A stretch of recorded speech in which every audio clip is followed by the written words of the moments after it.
Nikolai and his unsuccessful dates. Date number 1.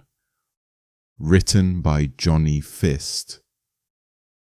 Nikolai was still young, though not so young that he did not know how to behave around women.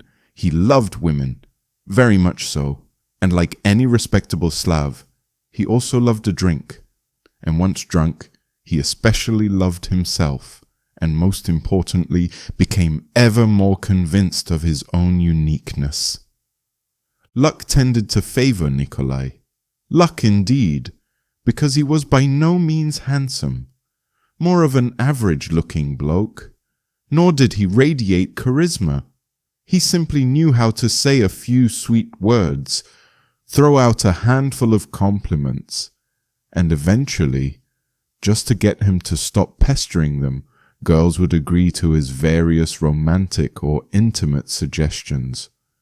Rarely did anyone offer Nikolai intimacy or sex outright, but once it happened, and that particular case forms the basis of this story.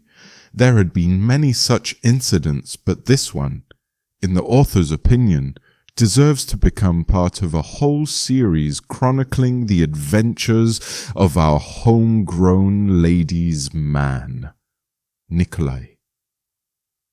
Evening. Nikolai and his friend arrive at the friend's flat. One of them is slightly tipsy, while Nikolai, tirelessly reinforcing his own self-esteem, has been drinking beer for the last 5 hours. This had affected not only the number of his trips to the toilet, but also his desire for that very special romantic moment. The conversation gradually drifted onto the topic of girls. It was no longer just discussion about feminine beauty or attractive figures. Everything shifted into the territory of who, when, where, and how many times. Nothing unusual for anyone who has reached that particular stage of drunkenness. The nearest messenger app was opened, and the feed was scrolled through in search of someone who, definitely, would not refuse tonight, especially since time for rejection was rapidly running out. Midnight was approaching, and all the princesses were preparing to turn back into pumpkins. Suddenly, while scrolling through the messenger, Nikolai received a message from a girl. It arrived faster than he had even managed to think about her.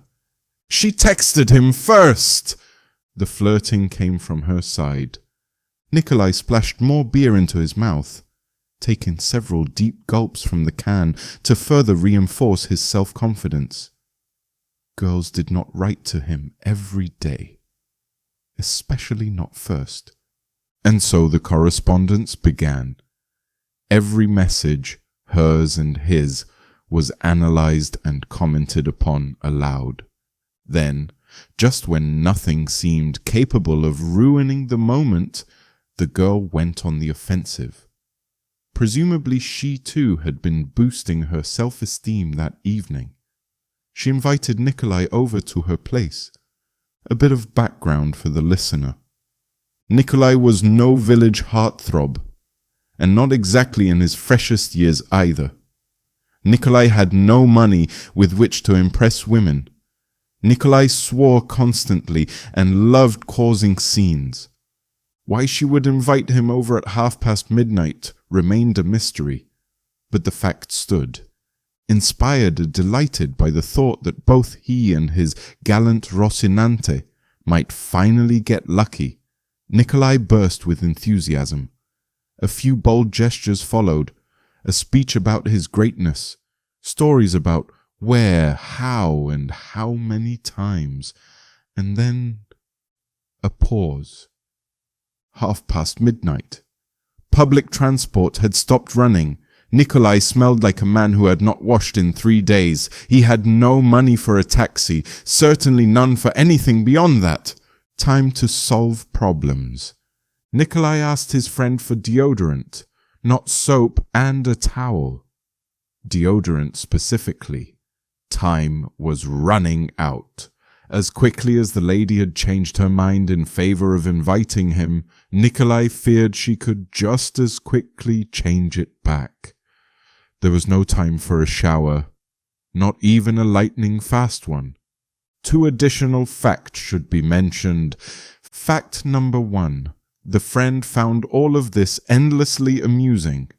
Watching a male in anticipation of mating was genuinely hilarious. Thus the teasing and mockery flowed freely. Fact number 2. Nikolai was wearing a black t-shirt and jeans. The friend happened to own a deodorant hidden away in a drawer. One he never used because it did not eliminate odor so much as leave white streaks on everything it touches. Without warning Nikolai about any of this, the friend handed him precisely that deodorant. Laughing joyfully, convinced victory over the smell was near, Nikolai sprayed himself generously, under the arms, across the front of his shirt, and onto his jeans. Delighted with the fragrance, he never looked at himself. The result, Nikolai now resembled a zebra, black clothes covered in white stripes and crosses, but at least he no longer smelled. Next came the issue of money for the journal. The princess was waiting. After begging his friend for cash, he had hoped for more, but received exactly enough for a taxi, and confidently assuring him, "It'll be fine, I'll manage."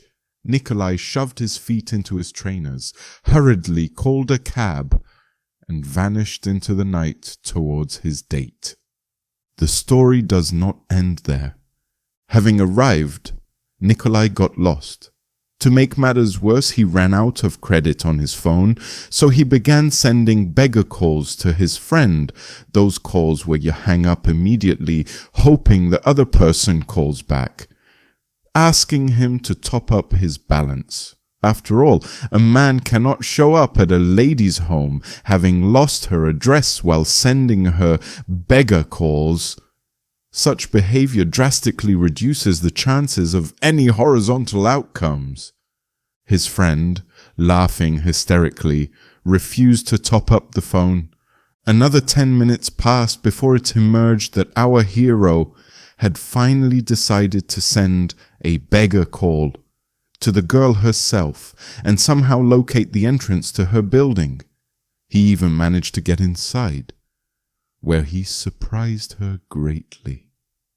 Sending another beggar call to his friend, he began first demanding, then cursing, then swearing at, and finally forgiving that same friend for failing to mention that the tender-hearted gentleman's outfit had been ruined and he was covered head to toe in white streaks. The state of his clothing greatly upset the woman he had traveled so far to see.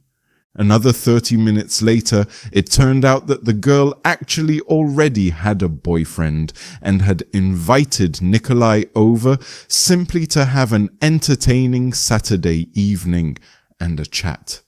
Disaster! Nikolai returned to his tried and tested method. He sent another beggar call to his friend. The clock was nearing 3 a.m. Offended, upset, and thoroughly disappointed, Nikolai wanted either to return to his friend's flat, where 2 far more faithful cans of beer still awaited him, or simply go home. But he still had no money, and public transport still was not running.